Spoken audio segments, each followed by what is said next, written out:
Hey guys, as part of the IEP assignment, I'm going to talk about the Green Revolution and the consequences, positives and the negatives of the Green Revolution.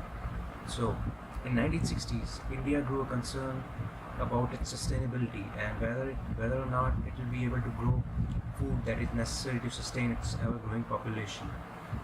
So, in 1960s, apart from this, Lal Bahadur Shastri was more concerned about the agriculture sector than Nehru. At the same time, India was importing huge amount of food from the US, and at the time, US President Lyndon Johnson was using this as leverage to intrude upon India's policies and politics. This made Indian people really angry. So, Lal Bahadur Shastri, with the efforts of the Food and Agriculture Minister Chidambaram Subramaniam at that point of time, started to look for alternatives to how to improve and increase India's food production. So, Subramaniam came to know about these Mexican seeds, if used, can increase the production and yield of crops by as much as 100%. But initially, he faced a lot of opposition from economists from the opposite parties. The main concern of these economists were that it will increase the inequality in India, which was already really high. But Subramaniam didn't let go of the efforts. He kept continuing to persuade the opposition and economists. In the end, what he did was he used his own lawn and playground of his own bungalow to plant these Mexican seeds in a 5-acre area to show the amount of yield that is possible if India were to import these Mexican seeds. This was highly successful, and in the end, in 1966, India imported 16,000 tons of Mexican seeds. So this set the stepping stone, the first starting point of the Green Revolution in India. So this had many consequences. So I'm going to talk about the major consequences of the Green Revolution.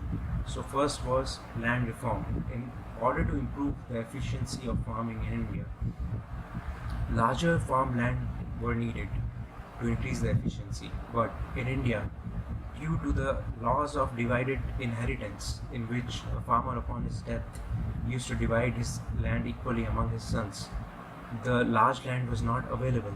Only few rich people used to own large amounts of land. So India put a restriction, a cap on the amount of land one person can own, and the surplus land was redistributed among other people. So the second was high variety of high yielding seeds. So initially, the import of Mexican seeds led to development of different high yielding seeds. For example, IR8 of rice. So these varieties of high yielding seeds, what they did was they required a low amount of area. So initially, the high yielding seeds were the plants were very tall and they required to be planted far away from each other. So these new high yielding seeds required to be planted closer to each other, which increase the per unit output and the yield. And the third consequence was the mechanization. So because of the labor intensiveness, India started to adopt a lot of Western equipment for agriculture, such as tractors and automated electric and diesel pumps for irrigation. But these were largely unsuccessful in India because of they were not aligned with the knowledge and skill and the wealth conditions of the Indian farmers. So India adopted later different appropriate technologies which aligned with the knowledge and skill and the money that the farmers had. So these were relatively cheaper cost irrigation systems. So now let's look at what were the success factors of the Green Revolution. So due to the Green Revolution, India became self-sufficient in terms of food, and they didn't rely on US for so much of import of food. Apart from that, the farmers who were able to afford these new seeds and these new machines were able to increase their yield by as much as 300%. And because of that, a lot of subsistence farmers who started to gain a surplus, which they could sell into the market for money. And this money they started spending on school, clinics, etc. Due to this increased spending on school and clinics, the health and the education level improved in India. So now let's look at the failures or why it was not so successful in India. So first point was the machines that were required was very expensive, and only a few number of farmers were able to afford that.